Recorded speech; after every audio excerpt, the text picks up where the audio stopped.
안녕하세요. 더 라이프 빛의 교회 장명규 목사입니다.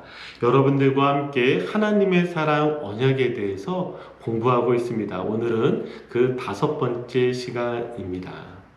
자, 성경이 무엇을 가르치고 있다고 말씀드렸죠? 언약입니다. 성경은 언약을 우리에게 가르쳐 주고 있습니다. 하나님은 그 언약을 우리에게 한 가지만 주신 것이 아니라 여러 개의 언약들을 우리에게 주셨죠. 자, 그런데 이 언약들이 따로따로 구분되어지는 것이 아니라 사실은 연결되어지고 점진적으로 그 언약의 내용들을 발전해 가는 것을 우리가 볼 수가 있습니다. 자, 지난 시간에는 저희가 창조 언약에 대해서 배웠고요. 창조 언약은 아담과 맺었기 때문에 아담 언약이라고 불리기도 합니다. 또 그리고 그 언약의 내용 안에는 행위 언약과 은혜 언약으로 구분이 되어지죠. 자, 이제 하나님께서 다음으로 맺으신 언약을 저희가 함께 살펴보도록 하겠습니다. 그것이 바로 노아 언약입니다. 노아 언약이라는 것은 하나님이 인간의 죄로 이 세상을 홍수로 심판하실 때에 노아와 맺은 언약을 바로 노아 언약이라고 하죠. 자, 이 노아 언약도 이렇게 보존 언약 혹은 일반 은혜 언약 이렇게 구분할 수가 있는데요. 보존 언약이라고 하는 이유는 제가 읽어드리겠습니다. 노아 언약은 인간에게는 새로운 시작을 의미하고 끝의 시간이 오기까지 지상의 생명의 존속을 의미하는 보존의 언약이다. 자, 하나님께서 노아와 언약을 맺으실 때에 다시는 이 세상을 홍수로 심판하지 않겠다고 약속해 주십니다.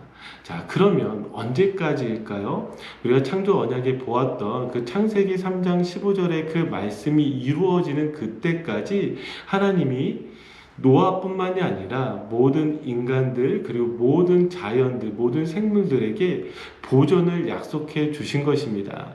그래서 보존 언약이라고도 하고요.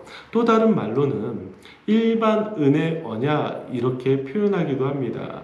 그럼 여기에서 한 가지 질문이 생기죠. 저희가 창조 언약 때도 은혜 언약을 배웠는데 그러면 은혜 언약과 그리고 이 일반 은혜 언약은 어떤 차이가 있습니까?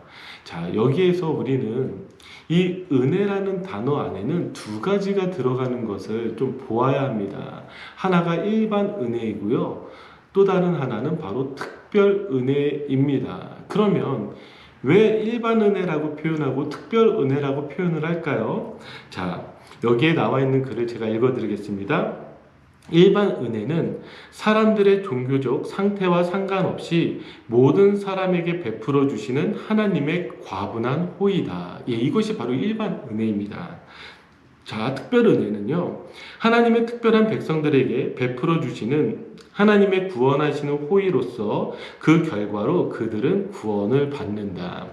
자, 일반 은혜와 특별 은혜가 좀 구분이 되어지나요? 자, 이것을 좀 더 설명하기 위해서 일반적이라는 말은 구원받은 사람과 구원받지 못한 사람이 공통적으로 가지고 있는 것을 가리킵니다.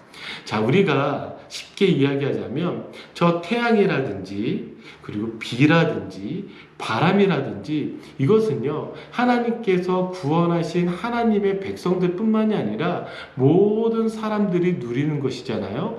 그렇게 공통적으로 누리는 것들을 바로 이 일반 은혜라고 합니다. 자, 그래서 보시면은요, 노아 언약은 하나님이 세상과 맺으신 일반 은혜의 언약이라고 정의할 수 있는데, 이는 타락에도 불구하고 완성에 이를 때까지 세상의 질서를 유지하기 위한 것이다. 자, 어떻게 좀 내용이 어떤 내용인지 아시겠습니까? 하나님께서 세상을 심판하셨지만 아니요, 이제는 그 세상을 다음 하나님께서 약속하신 그 예수 그리스도가 이 땅에 오시기까지 그것을 멸하지 않고 보존해 주겠다라는 바로 약속입니다. 그래서 일반 은혜 언약이라고 불려지기도 합니다. 자, 그러면 노아의 언약이 어떻게 되는지 사실은 성경 말씀을 보는 것이 가장 이해가 되기 쉽고 그리고 우리가 이것을 받아들이기가 쉬울 것 같습니다. 자, 그러면 어떻게 내용들이 이어지는지 한번 보도록 할까요? 창세기 6장 5절을 보면 여호와께서 사람의 죄악이 세상에 가득함과 그의 마음으로 생각하는 모든 계획이 항상 악할 뿐임을 보시고, 자, 왜 하나님이 세상을 심판하기로 결정하셨냐면 이제 이 세상이 아담의 타락 이후에 어떻게 되어지는지를 지금 성경은 말해주고 있습니다. 그런데 여기서 좀 주목하실 부분이 무엇이냐면 사람의 죄악이 세상에 가득하다라는 거. 이 가득하다라는 단어가 이후에도 계속해서 나오고 있습니다. 가득하다는 건 무엇입니까? 잔이 있다면 그 잔이 넘칠 수준까지 이미 이르렀다라는 것이죠. 자, 사람들의 죄악이 그렇게 가득 차게 됐습니다. 자, 이어서 창세기 6장 11절 13절에도요. 그때 온 땅이 하나님 앞에 부패하여 포악함이 땅에 가득한지라. 여기에서도 가득하다고 이야기하고 있죠. 하나님이 보신즉 땅이 부패하였으니 이는 땅에서 모든 혈육 있는 자의 행위가 부패함이었더라. 그러니까 지금 이 죄악이, 이 부패함이요, 어느 정도까지가 아니라 정말 모든 부분이 다 가득 차게 된 것을 우리가 알 수가 있습니다. 그래서 하나님이 창세기 6장 우리 13절을 보니까 하나님이 노아에게 이르시되 모든 혈육 있는 자의 포악함이 땅에 가득함으로 그 끝날이 내 앞에 이르렀으니 내가 그들을 땅과 함께 멸하리라. 자, 하나님께서 지금 세상을 멸하시기로 작정하셨죠. 그런데 하나님은 이 안에 또다시 구원의 계획을 세우십니다. 창세기 6장 8절 9절 그러나 노아는 여호와께 은혜를 입었더라. 이것이 노아의 족본이라. 노아는 의인이요 당대의 완전한 자라. 그는 하나님과 동행하였으며. 자, 죄악으로 가득 찬 세상 가운데서도 하나님은 노아를 선택하셨고 노아에게 은혜를 주셨습니다. 그러면서 노아에게 언약을 맺기로 결정을 하시죠. 자, 그러면서 뭐라고 말씀하시냐면 그러나 너와는 내가 내 언약을 세우리니 너는 내 아들들과 내 아내와 내 며느리들과 함께 그 방주로 들어가고. 자, 여기에 지금 노아의 가족들뿐만이 아니라 하나님께서 어떻게 하시냐면 혈육 있는 모든 생물을 너는 각기 암수 한 쌍씩 방주로 이끌어들여 너와 함께 생명을 보존하게 하되.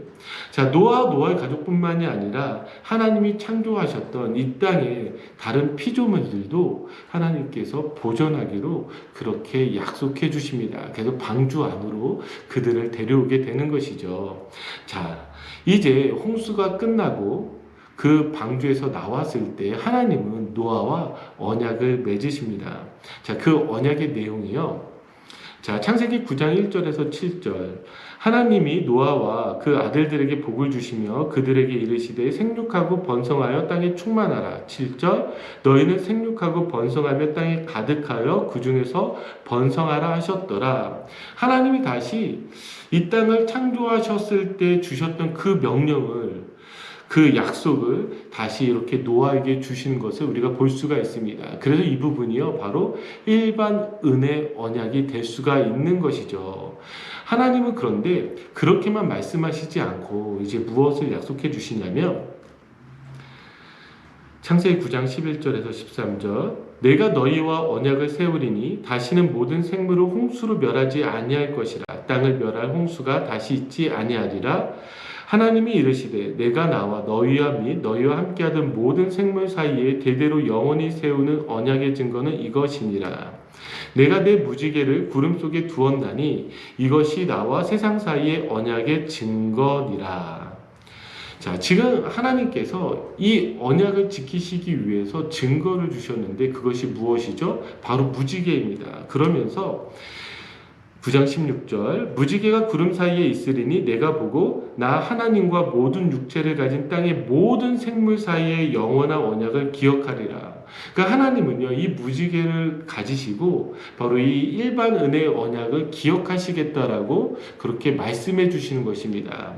자, 그런데 이 언약의 증거로 주신 무지개에 대해서 우리가 좀 살펴볼 필요가 있는데요. 사실 성경에선 무지개라고 우리가 이렇게 번역해서 나와 있지만 히브리어 케세트는 무지개를 나타내지 않습니다. 이것은 바우, 활을 나타내는 단어입니다. 활, 무엇인지 아시죠? 이 활을 이야기합니다. 자, 그런데 이것이 번역을 해 나가면서 좀 더 쉽게 우리들이 이것이 무엇인지를 알게 하기 위해서 영어 성경을 보아도 뭐 NIV나 뭐 NLT 버전을 보시면 레인보우라고 번역하고 있지만 좀 더 원어에 충실한 우리 ESV 버전이라든지 킹제임스 버전을 보시면은요 다 바우, 활로 번역을 하고 있습니다. 그러면 왜 이 캐세트, 이 활이라는 것을 하나님께서 증거를 삼으셨을까요? 여기에서는 우리가 두 가지를 생각해 볼 필요가 있는데요. 고대에서는 왕들이나 신들이 전쟁을 나갈 때에 활을 가지고 나가지 않습니까? 그런데 언제든지 이 활을 쏠 수 있도록 이 활을 수직으로, 이렇게 수직으로 들고 나가게 되어집니다. 그래서 항상 언제든지 전쟁에서 활을 쏘려고 하는 것이겠죠. 그런데 이 전쟁이 마친 이후에는 어떻게 하냐면 이 활을 수직으로 하지 않고 누여서 수평으로 해서 가지고 돌아오게 됩니다. 바로 평화를 나타내는 것이죠. 그러니까 여기 있는 이 무지개 모양이 적을 향하는 것이 아니라 하늘을 향하여서 바로 평화를 나타낸다라는 그런 의미를 가지고 있습니다. 자, 또 다른 의미로는요.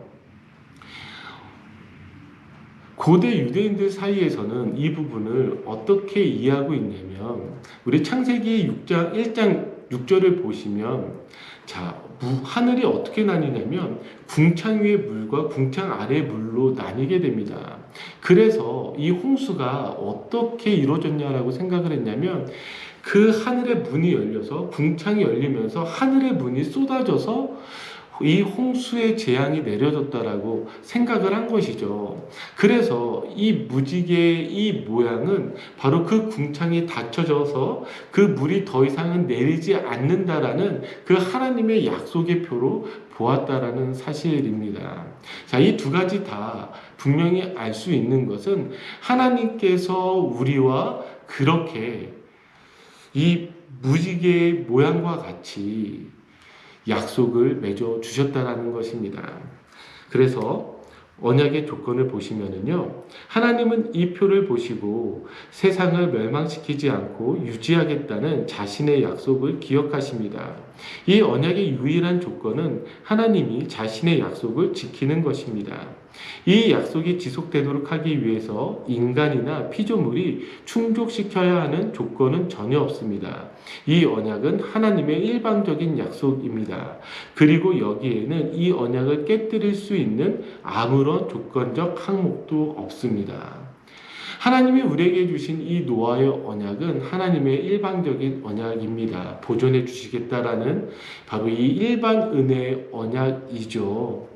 그래서 여기에서 우리가 알 수 있는 것은 무엇이냐면 하나님께서 약속하셨던 그 구원의 약속, 창세기 3장 15절 있지 않습니까? 바로 예수 그리스도가 이 땅에 오시기까지 이 세상을 하나님의 그러한 심판으로 멸하시지 않겠다라는 그 약속으로 우리가 알 수가 있습니다. 자, 우리는 지금 코로나 바이러스라는 너무나 힘든 시간들을 지나가고 있는데요.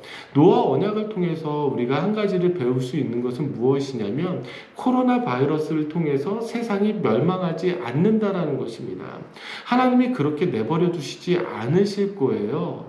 왜죠? 바로 이 노아 언약에 있는 이 일반 은혜 언약 안에 하나님의 약속을 우리가 알고 있기 때문입니다. 그렇다면 사랑하는 성도 여러분, 이렇게 힘든 시간들 가운데서도 노아 언약을 통해서 우리는 또 다른 소망을 가지게 되죠. 예수 그리스도를 우리가 기다리시면서 하나님께서 또 지금 이 힘든 시간들을 지나가게 하실 것을 우리가 기대하시면서 이겨나가시기를 주님의 이름으로 축복합니다. 지금까지 노아 언약에 대해서 함께 공부해 주셔서 정말 감사합니다. 또 다음 시간에 여러분들을 뵙도록 하겠습니다. 감사합니다.